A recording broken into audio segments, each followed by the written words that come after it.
पहिला कल जो आहे तो पहिला कल आता हाती येऊ लागलेला आहे। जम्मू काश्मीर आणि हरियाणा दोन्हीकडचा पहिला कल हाती येतोय। आपण जम्मू काश्मीर विषयी बोलायचं झालं तर 8 जागांचा कल हाती येतोय। 6 जागांवर काँग्रेस आघाडीवर आहे तर 2 जागांवर भाजप आघाडीवर आहे। हरियाणाचा विचार करायचा झाला तर 43 जागांचा कल हा समोर येतोय आणि या 43 पैकी 30 जागांवर काँग्रेस आघाडीवर आहे, भाजप 10 जागांवर तर इतर 2 जागांवर आघाडीवर आहेत। दोन्हीकडे पाहायचं झालं तर काँग्रेसचा पगडा हा आत्ता तरी जड असल्याचं पाहायला मिळतंय आणि आपण सर्वात आधी हा निकाल पाहतोय पुढारी न्यूजवर। सर्वात वेगवान आणि सर्वात अचूक निकाल तुम्हाला दिवसभर पाहता येणार आहे। आपण निकाल पाहतोय काँग्रेस प्लस एनसी अर्थात काँग्रेस आणि आघाडी यांना 6 जागांवर खरं तर आघाडी मिळालेली आहे तर भाजपला 2 जागांवर आघाडी मिळालेली आहे। आपण जम्मू काश्मीर संदर्भातला हा निकाल पाहतोय।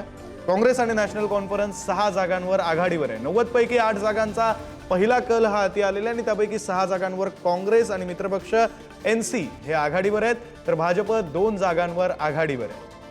हा पहिला कल आहे। निवडणुकीच्या निकालाच्या मतमोजणीला आता सुरुवात झाली आणि हा पहिला कल समोर येतोय।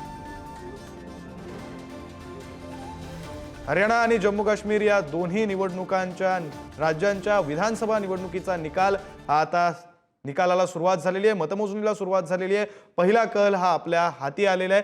दोन्हीकडे सध्या तरी काँग्रेसचं पारडं हे जड असल्याचं आपल्याला पाहायला मिळतंय। पुन्हा एकदा मी आपले भोईटे सर वरिष्ठ कार्यकारी संपादक तुळशीदास भोईटे सर त्यांच्याकडे जातो। सर पहिला कल समोर आलाय, काय सांगतोय हा पहिला कल?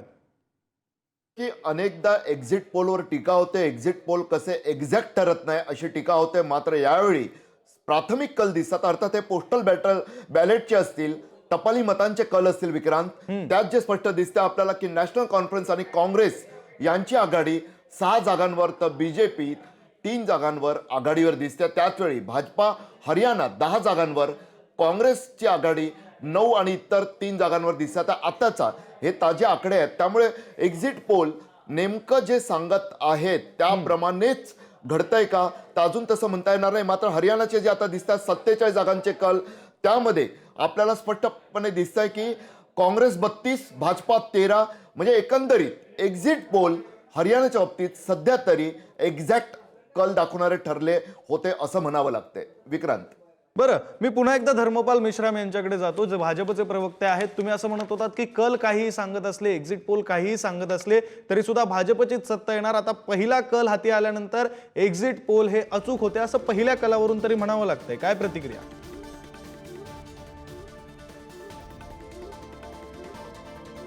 निवडणूक कलांवरती सध्या काही बोलणं हे खूप घाईचं होईल।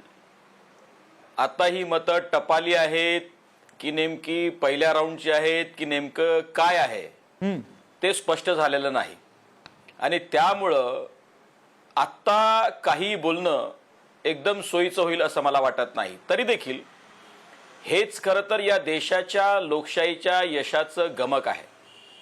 शेवटी जनता मतपेट्यातून अभिव्यक्त होते, सरकारच्या कामावरच ती बोलते, अभिव्यक्त होते अशातला भाग नाही।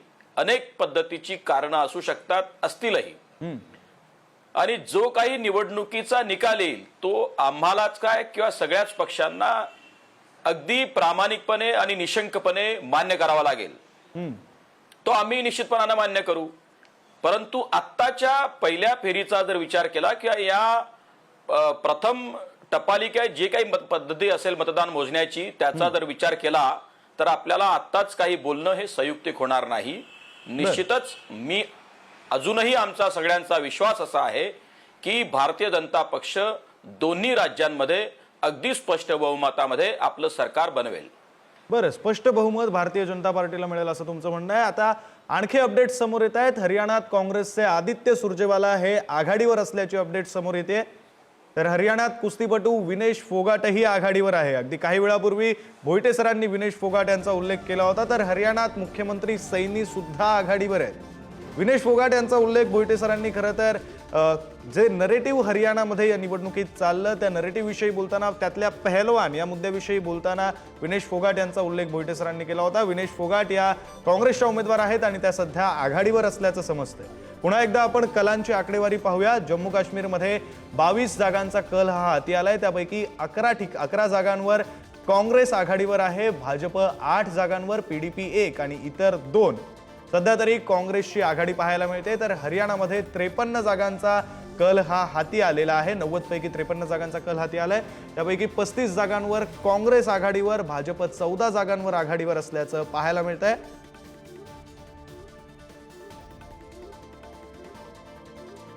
काँग्रेसचे प्रवक्ते हनुमंत पवार आपल्यासोबत आहेत. आपण त्यांच्याकडे जाऊया. हनुमंत पवारजी, पहिला कल हा तुमच्या बाजूने अर्थात काँग्रेसच्या बाजूने काँग्रेसकडे झुकणारा कल येतोय, काय प्रतिक्रिया? नाही, अगदी काँग्रेसचा प्रवक्ता म्हणून मला आनंदच आहे आणि मी अगदी ठामपणे सांगू शकतो की हेच कल हे 11 वाजेपर्यंत तुम्हाला निकालांमध्ये, विजयामध्ये काँग्रेसच्या आणि इंडिया आघाडीच्या परावर्तित झालेलेही पाहायला मिळतील.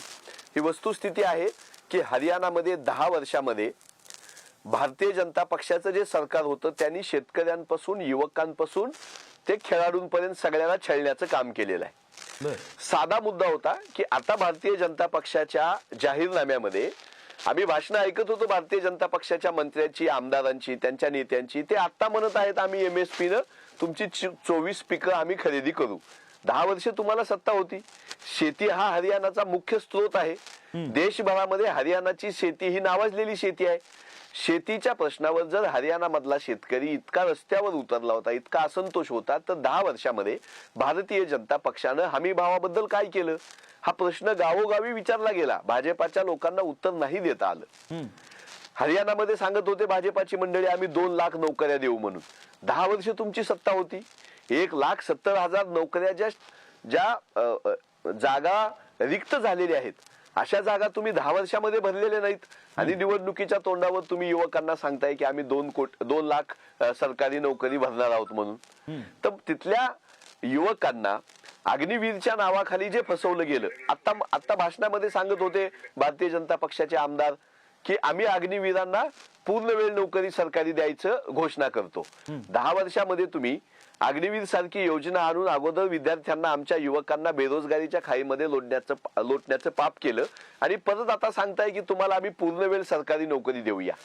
ज्या मुलींना हरियाणामध्ये सन्मानाची वागणूक मिळायला पाहिजे होती, हरियाणा राज्याचा दागिना असलेल्या आमच्या कुस्तीपटू मुली होत्या, त्या मुलींना दिल्लीच्या रस्त्यावर फरफट याच भाजपाने केलेली आहे. त्या मुलींची बदनामी, त्यांना ट्रोल करणं, त्यांच्यावर, त्यांच्या हेतूवर शंका घेणं आणि त्यांच्या लैंगिक शोषणाबद्दल कुठेही या हरियाणा सरकारनं आवाज उठवला असं झालेलं नाही. खरं म्हणजे हरियाणा सरकारनं या मुलींच्या पाठीशी उभं राहणं अपेक्षित होतं.